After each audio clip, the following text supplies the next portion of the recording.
हाँ तो मेरे प्यारे दोस्तों, आज के इस वीडियो में हम लोग क्लास 12th इंग्लिश में लेटर राइटिंग को सीखेंगे। मेरे भाई, आप लोगों को पता है कि लेटर राइटिंग आपके पेपर में 10 नंबर में आता है, और हमें ये पता है मेरे भाई कि आपका इंग्लिश बहुत ज़्यादा खराब है। मतलब यूपी बोर्ड में जो बच्चे डरते हैं वो इंग्लिश से बहुत ज़्यादा डरते हैं, ठीक है, क्योंकि वो पहले नंबर ध्यान नहीं देते हैं इंग्लिश से, दूसरे नंबर टीचर्स भी ध्यान नहीं देते हैं, ठीक है। तो मैं गारंटी दे रहा हूँ मेरे भाई, अगर इंग्लिश में आप लोगों को कुछ भी नहीं आता है तो अगर हमारे साथ आप लोग थोड़ा सा एफर्ट लगाओगे समझने के लिए, ठीक है, तो 100% गारंटी मैं ये ले सकता हूं कि आप लोगों को यहाँ पर इंग्लिश में लेटर राइटिंग बस 15 मिनट की इस वीडियो को देखने के बाद समझ में आ जाने वाली है, ठीक है। तो अगर आप कितने भी कमजोर हो, आपको कुछ नहीं आता है, बस पूरे वीडियो को एंड तक देख लेना मेरे भाई, ठीक है। जब तक आप लोग किसी भी टीचर का वीडियो पूरा नहीं देखोगे तब तक कुछ भी आप लोगों को नहीं समझ में आने वाला है, ठीक है। तो स्टार्ट करते हैं मेरे भाई। 10 नंबर का ये प्रश्न है और केवल देखो दो लेटर आते हैं, ठीक है, दो में से केवल एक लिखना रहता है। और आज के इस वीडियो में हम लोग जो देखने वाले हैं वो हमारा लेटर है मेरे भाई कि write a letter to editor, ठीक है। Write a letter to editor of a newspaper. एक न्यूज़पेपर के एडिटर को हम लोगों को एक लेटर लिखना है मेरे भाई, किसके बारे में? अबाउट, बारे में frequent breakdown of water supply. Frequent मतलब बार बार, ब्रेकडाउन मतलब टूट जाना, ठीक है, of water supply. Water supply बार बार टूट जा रही है और इसके लिए हम लोग एक एडिटर को लिखेंगे, एक न्यूज़पेपर के एडिटर को हम लोगों को लिखना है मेरे भाई कि वो अपने पेपर में पब्लिश कर दे इस हमारी समस्या को, ठीक है। चलो बात करते हैं, यहाँ पे हमारी रही पेपर वाली जो हमारी कॉपी है बोर्ड एग्जाम वाली, ठीक है भैया, इसी में हम लोग सीखेंगे, ठीक है।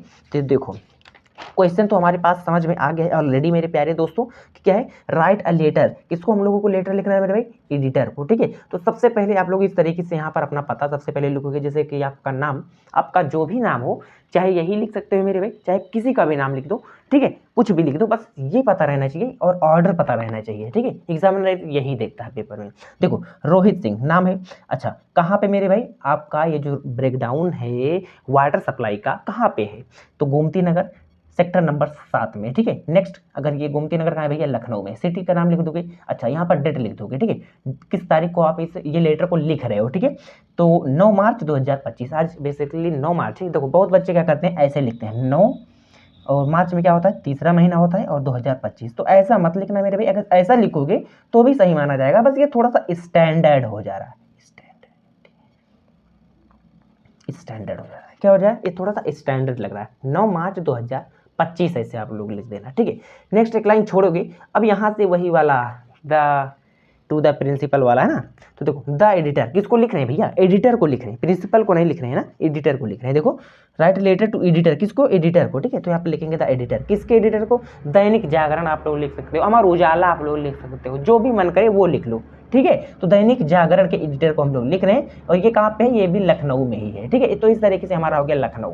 समझ में आ रही है बातें? ठीक है भैया। अब देखते हैं यहाँ पर सब्जेक्ट। सब्जेक्ट भी लिखना मत भूलना मेरे भाई, बच्चे क्या करते हैं सब्जेक्ट नहीं लिखते हैं। सब्जेक्ट में ही हमें यह पता चलता है कि आखिर हम किस चीज़ पर, किस टॉपिक पर हम लोगों को ये लेटर लिख रहे हैं। तो किस टॉपिक पर लिख रहे हैं? Frequent breakdown of water supply, ठीक है। किसके बारे में? Frequent breakdown of water supply.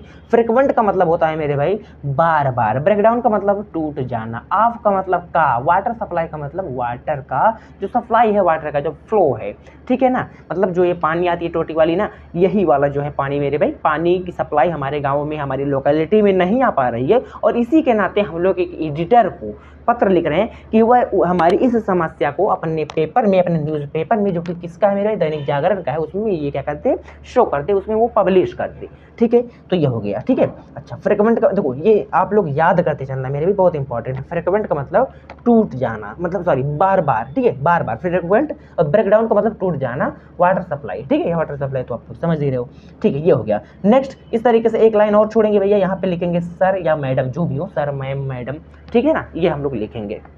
तो अब हम लोग यहाँ से स्टार्ट कर रहे हैं। I want to highlight the serious issue of irregular water supply in our locality. I want मतलब मैं चाहता हूँ, टू हाईलाइट, हाईलाइट मतलब उजागर करना, है ना। आप लोग हाईलाइट करते हो ना, जो इंपॉर्टेंट चीज़ें रहती हैं तो उसको उजागर करते हो ताकि वो चीज़ें हाईलाइट रहे, ठीक है। द सीरियस इशू मतलब गंभीर मुद्दा, ठीक है, of irregular water supply in our locality. इसका कहने का मतलब है मेरे भाई कि मैं अपने इलाके में अनियमित जल की आपूर्ति, इरेगुलर वाटर सप्लाई, अनियमित जल की आपूर्ति, इरेगुलर मतलब अनियमित, ठीक है, हाँ, एक बोलते हैं ना कि रेगुलर पढ़ने आते हो कि नहीं टीचर हम लोगों से, तो क्या होता है रेगुलर मतलब डेली नियमित आप पढ़ने आते हो कि नहीं, है ना। तो उसी का एक छोटा सा भाई है जो गंदा है, इरेगुलर, अनियमित।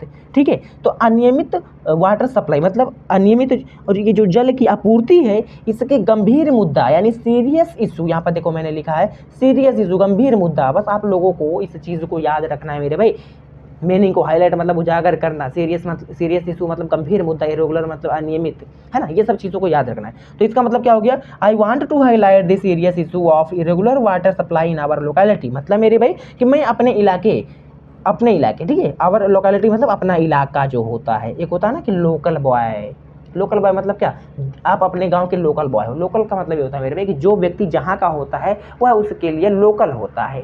ठीक है, गोमती नगर सेक्टर 7, चूँकि आपको यहाँ पर पहले पता ही है, यहाँ पर आप अपना लिखे हुए यही लिख देना भाई, नहीं तो दूसरा कहीं ना लिख देना यहाँ पे कि गोमती नगर के बदले और कहीं का लिख देना, तो गलत हो जाएगा। ठीक है भाई, आपने अपना पता ऊपर लिखा ही है, उसी को यहाँ पर छाप देना है नीचे। ठीक है, लोकेलिटी को ही तो बताना यार, लोकल आपका जो इलाका है, आपका जो गाँव है, जो आपका पता है, वही आपको यहाँ पर छाप देना है। तो सिंपल यही लिख देना ना, क्या दिक्कत है। तो ये हो गया भैया कि मैं अपने इलाके में अनियमित जल आपूर्ति के गंभीर मुद्दे को यहाँ पर हाईलाइट करना चाहता हूँ। आई वांट मतलब चाहता हूँ। भैया समझ में आ रही है बातें? ठीक है, यहाँ पर एक एक मीनिंग भी आप लोगों को पता हो गया, जो कि आपका लोकल इलाका कहाँ है, आपका जो लोकेलिटी कहाँ है, वो है Gomti Nagar sector number 7। For the past few weeks मतलब मेरे भाई, फॉर मतलब के लिए, the past few weeks, past मतलब भूत, एक होता है ना भूतकाल, है ना, प्रेजेंट पास्ट फ्यूचर आप लोगों ने पढ़ा है, वर्तमान काल, भूतकाल, भविष्य काल, है ना। तो भूत मतलब जो गुजर गया है। ठीक है, पास्ट मतलब जो हमारे जीवन का पल गुजर गया उसको हम लोग बोलते हैं पास्ट। ठीक है, फ्यू वीक्स मतलब मेरे भाई जो कुछ समय, कुछ वीक मतलब क्या होता है भैया, एक होता है WEAK वीक, वीक मतलब कमजोर, एक होता है WEEK वीक, वीक मतलब सप्ताह, पिछले कुछ सप्ताह से, मतलब मेरे भाई पिछले कुछ सप्ताह से हम लगातार पानी की कमी का सामना कर रहे हैं। ठीक है, for the past few weeks, यहाँ पर देखो लिखा है कि I want to highlight the serious issue of irregular water supply in our locality Gomti Nagar इतना में। For the past few weeks, पिछले कुछ समय से हम लोग इरेगुलर वाटर सप्लाई का हम लोगों को यहाँ पर सामना करना पड़ रहा है। वी हैव बीन फेसिंग मतलब सामना करना, फेसिंग मतलब क्या होता है, सामना करना। वी हैव बीन फेसिंग सामना करना। ठीक है, फ्रिक्वेंट वाटर शॉर्टेज, किसकी मेरे भाई, वाटर की शॉर्टेज की, वाटर की कमी के सामना हम लोग कर रहे हैं। ठीक है, कॉजिंग, कॉज मतलब होता है कारण, एक होता है रीजन। ठीक है, तो रीजन भी आप लोग लिख सकते हो, लेकिन रीजनिंग थोड़ी ना होगा, कॉजिंग इसीलिए यहाँ पर लिखा जाता है। ठीक है, causing great difficulty for residents, causing मतलब कारण, ग्रेट डिफिकल्टी, भैया डिफिकल्टी का मतलब क्या हो गया, डिफिकल्टी का मतलब होता है क्या, डिफिकल्टी भाई बोलते हैं ना कि बहुत ज़्यादा डिफिकल्ट है, परेशानी, वेरी नाइस। ठीक है, ग्रेट डिफिकल्टी, है ना, ग्रेट मतलब भैया बहुत बड़ी परेशानी। ठीक है, causing great difficulty for residents मतलब होते हैं जो वहाँ के निवासी होते हैं। ठीक है, तो निवासियों के लिए वहाँ पे ये मेरे भाई ये जो कारण है, किसका कारण है, फ्रिक्वेंट वाटर शॉर्टेज। ठीक है, फ्रिक्वेंट वाटर शॉर्टेज, फ्रिक्वेंट का मतलब बार बार, शॉर्टेज मतलब कमी, भैया वाटर की कमी के कारण, वाटर की कमी के कारण ये जो ग्रेट डिफिकल्टी है, ग्रेट डिफिकल्टी का मतलब क्या हो गया मेरे प्यारे दोस्तों, ग्रेट डिफिकल्टी का मतलब हो गया कि बहुत बड़ी समस्या फॉर रेजिडेंट्स, वहाँ के जो निवासी हैं उनको हो रही है। अगली बात करते हैं, एक लाइन छोड़ेंगे जस्ट यहाँ से, इसी के हम लोग इस साथ लेंगे भैया निशाना, और एक लाइन छोड़ करके यहाँ से स्टार्ट करेंगे। डिस्पाइट सेवरल कंप्लेंट्स, डिस्पाइट का मतलब हो गया मेरे प्यारे दोस्तों इसके बावजूद, डिस्पाइट का मतलब हो गया इसके बावजूद, सेवरल कंप्लेंट्स का मतलब हो गया कई शिकायतें करने के बावजूद, no action has been taken, कोई एक्शन वहाँ पे नहीं लिया गया, कोई कार्रवाई, एक्शन का मतलब क्या होता है, कार्रवाई, कोई कार्रवाई नहीं की गई। We request to concern authorities to resolve this issue, we request, हम प्रार्थना करते हैं भैया, क्या करते हैं, हम प्रार्थना करते हैं, हम यहाँ पर अनुरोध करते हैं, किससे मेरे भाई, द कंसर्न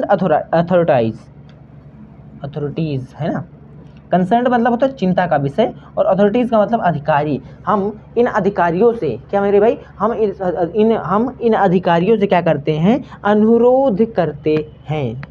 ठीक है, टू रिसॉल्व दिस इशू मतलब इस इशू को, ये जो हमारी इशू है, ये जो हमारी समस्या है मेरे भाई, इसको क्या किया जाए, रिसॉल्व किया जाए। ठीक है, इसको हल किया जाए इस बीमारी को। ठीक है, चलिए देखो अब यहाँ पे देखो लाइन हमारा खत्म हो गया पूरा, क्या करेंगे फिर हम लोग नेक्स्ट पेज में लिख देंगे, ठीक है। तो इसके लिए आप लोगों को बिल्कुल भी टेंशन नहीं लेनी है भाई।